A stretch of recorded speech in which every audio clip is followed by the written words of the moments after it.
Online gambling is booming worldwide. Recent assessments estimate the global market to be in the $100 billion range. That's comparable to the GDP of countries like Costa Rica or Luxembourg. It is a huge and growing market, and that's not necessarily good. Fast game cycles, nudges in the app, and 24/7 access can push people to keep betting and lose more than they plan. In some cases, everything.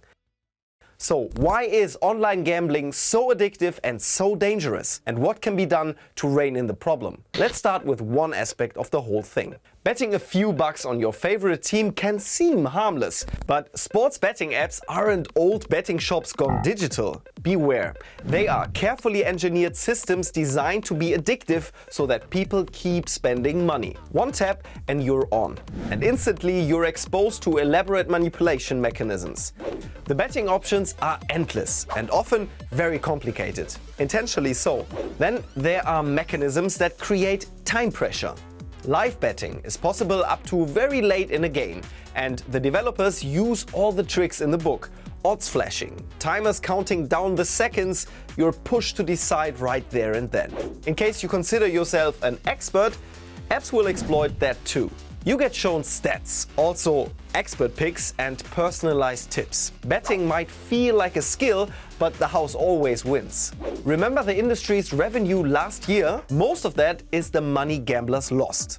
When you lose, apps don't tell you to stop. They offer bonuses or free bets instead. Wins are celebrated with flashy animations. Losses are barely noticeable. Bottom line, nothing here is accidental. It's all by design, and it's powerful. These apps don't just let people gamble, they push them to always bet more without thinking twice. The same is true for online casino-style gambling. Casino-style apps use the tricks of sports betting and take them to the next level.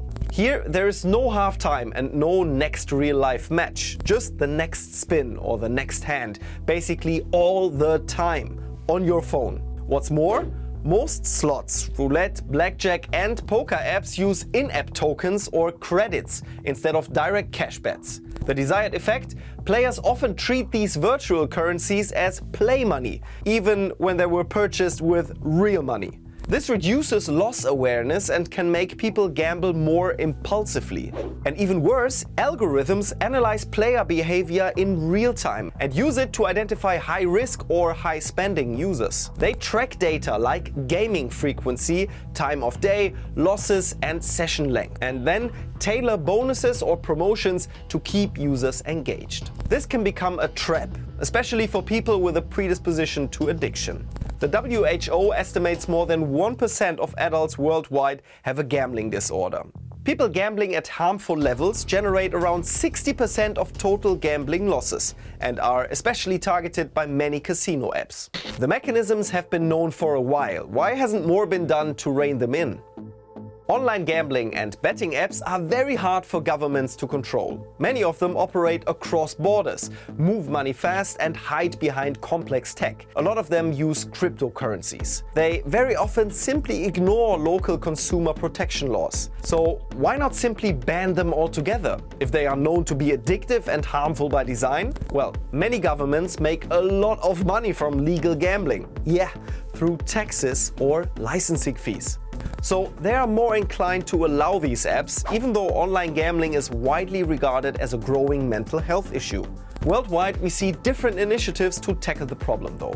Brazil has introduced mandatory face biometric verification for users of online gambling platforms to make sure only adults sign up.